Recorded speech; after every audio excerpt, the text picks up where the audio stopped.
As a filmmaker and educator, I believe it's important to learn alongside artists, especially with technology that isn't going away. Honestly, just 2 days ago, I was ready to throw it in and stop working on this project. I was a little funned out. And then one of my former students left a comment on my last video, saying that our conversation helped them understand that AI was just a tool. And when I read that, I knew I needed to finish what I started. So, before I go any further, I think it's really important to point out what needs to change.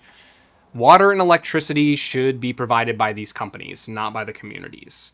But we've seen in past weeks that this only happens when people speak up at city levels, and it only takes one voice to move that needle.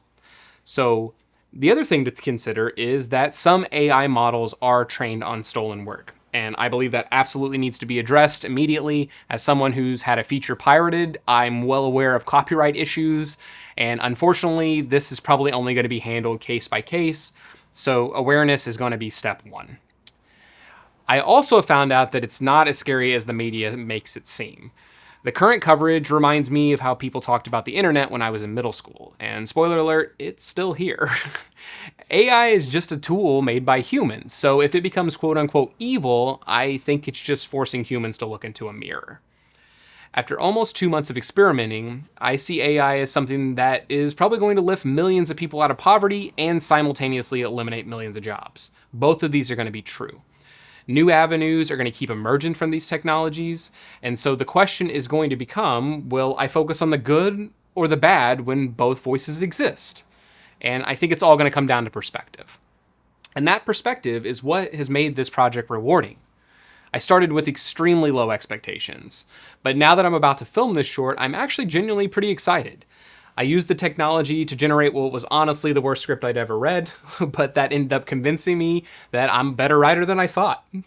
And so I threw out most of the script, almost all of the dialogue, and instead built a world expanded for the feature that I'm writing.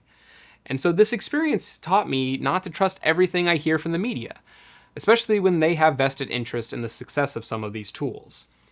So what is the point of AI right now?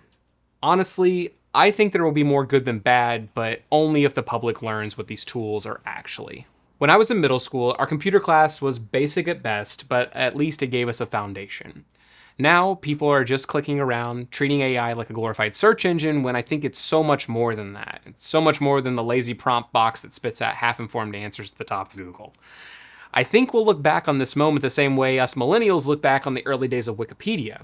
It was an unreliable, user-generated encyclopedia full of errors that eventually became this collective resource with everybody's perspective. And right now, AI is kind of wrapped in get-rich-quick schemes and hype, promising shortcuts, skipping steps. It's marketing designed to make the uninformed feel like they've already missed the boat. And you haven't. But if history has taught us anything, it's that it's never too late to start learning. The media rarely gives us the full story, and if humanity is truly evil, which I don't personally believe, then why not use their own tools against them by sharing knowledge with everyone? In the end, that was the original idea for my story anyway. One person speaking truth using the tools they are provided. So I guess that's kind of the philosophy of my filmmaking career and life, that it's never too late.